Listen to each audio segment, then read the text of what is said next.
अकोला म्हणजे विदर्भातील भाजपचे प्राबल्य असणारा महत्त्वाचा जिल्हा.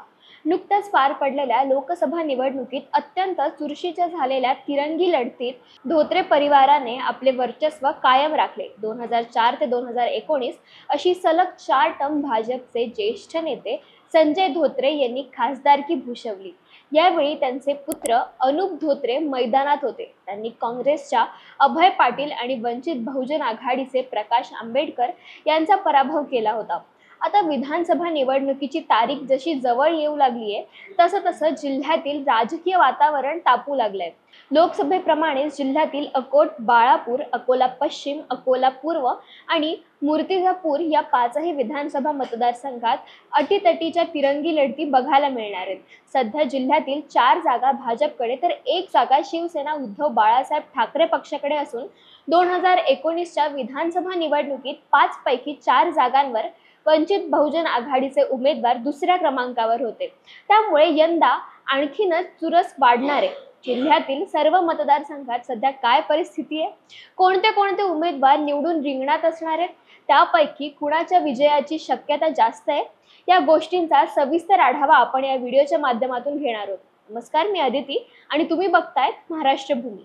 जिल्ह्यातील क्रमवार मतदारसंघाचा आढावा घेतल्यास पहिला मतदारसंघ आहे अकोट तेल्हारा विधानसभा.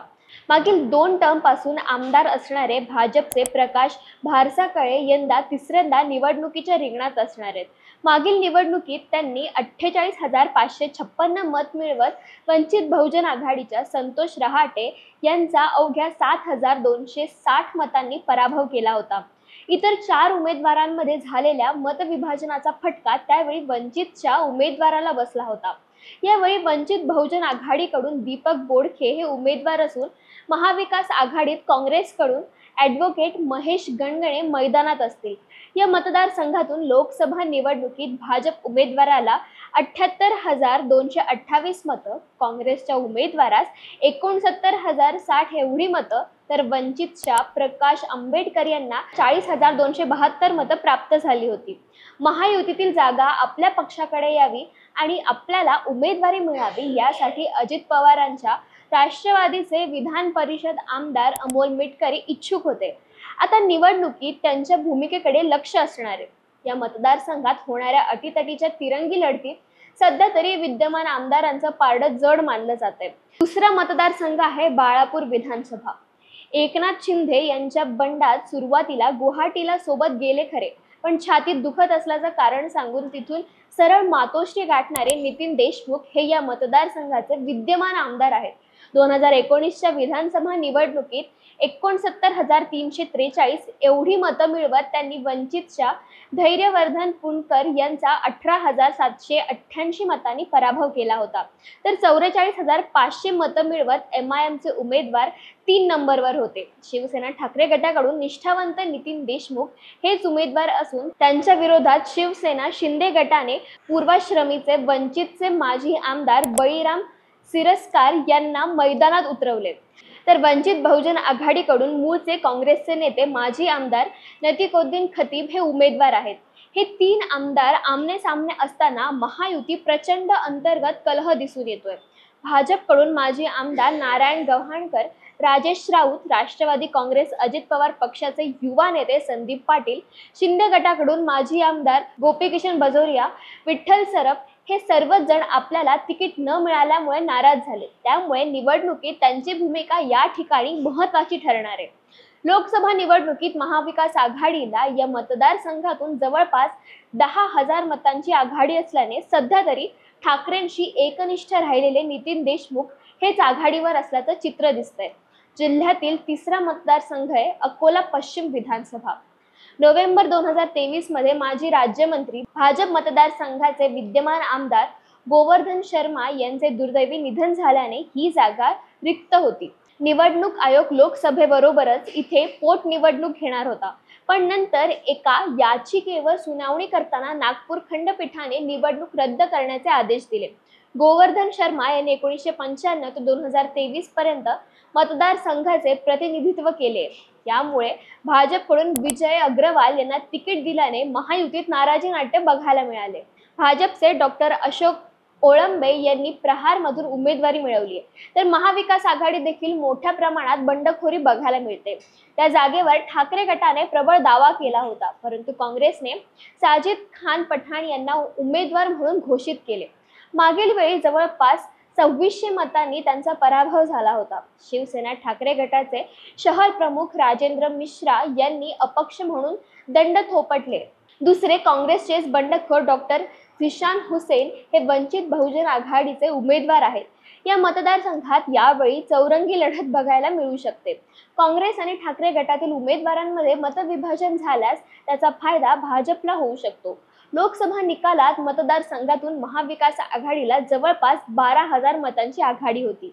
राजेंद्र मिश्रा यांनी माघार घेतल्यास काँग्रेसचे उमेदवार विजयी होऊ शकतात। जिल्ह्यातील चौथा मतदारसंघ आहे अकोला पूर्व विधानसभा। भाजपचे विद्यमान आमदार रणधीर सावरकर यांच्यावर पुन्हा एकदा विश्वास टाकत भाजपने हॅट्रिकसाठी त्यांना मैदानात उतरवले।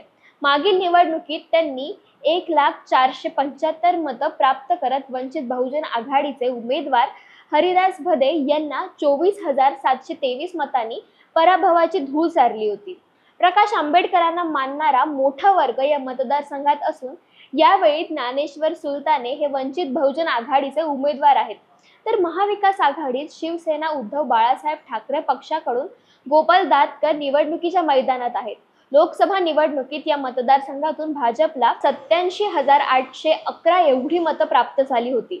त्यानंतर 60,334 मतं ॲडव्होकेट प्रकाश आंबेडकर यांना, तर 50,878 एवढी मतं काँग्रेस उमेदवारास मिळाली होती। यावरून सध्या तरी भाजपचे विद्यमान आमदार सेफ झोनमध्ये दिसतायत। जिल्ह्यातील शेवटचा आणि 5वा मतदारसंघ आहे मूर्तिजापूर विधानसभा। अनुसूचित जातींसाठी आरक्षित असलेल्या या मतदारसंघाचे विद्यमान आमदार आहेत भाजपचे हरीश पिंपळे। मागील 3 टर्म पासून ते या मतदारसंघाचे प्रतिनिधित्व करत असून यंदा चौथ्यांदा ते रिंगणात असणार आहेत। मागील वेळी त्यांनी वंचितच्या प्रतिभा अवचार यांच्यावर निसटता विजय मिळवला होता। अँटी इन्कम्बन्सीमुळे त्यांना पक्षांतर्गत विरोध होत असला तरी लोकसभा निवडणुकीत महायुतीच्या उमेदवारास या मतदारसंघातून जवळपास 8,000 मतांची आघाडी होती। भाजपकडून तिकीट नाकारल्याने नाराज असलेले परिमल कांबळे, मनोहर हरणे, श्रावण इंगळे यांची भूमिका महत्त्वाची असणार आहे। महाविकास आघाडीत ही जागा शरद पवारांच्या राष्ट्रवादीने आपल्याकडे खेचून घेतली आहे। सम्राट डोंगरदिवे हे महाविकास आघाडीचे अधिकृत उमेदवार असतील, त्यामुळे नाराज झालेले रवी राठी यांनी बंड पुकारत अपक्ष उमेदवारी अर्ज दाखल केलाय। वंचित बहुजन आघाडीकडून सुगत वाघमारे रिंगणात असतील, तर पूर्वाश्रमीचे वंचितचे सम्राट सुरवाडे यांना MIM पक्षाकडून उमेदवारी मिळाली आहे।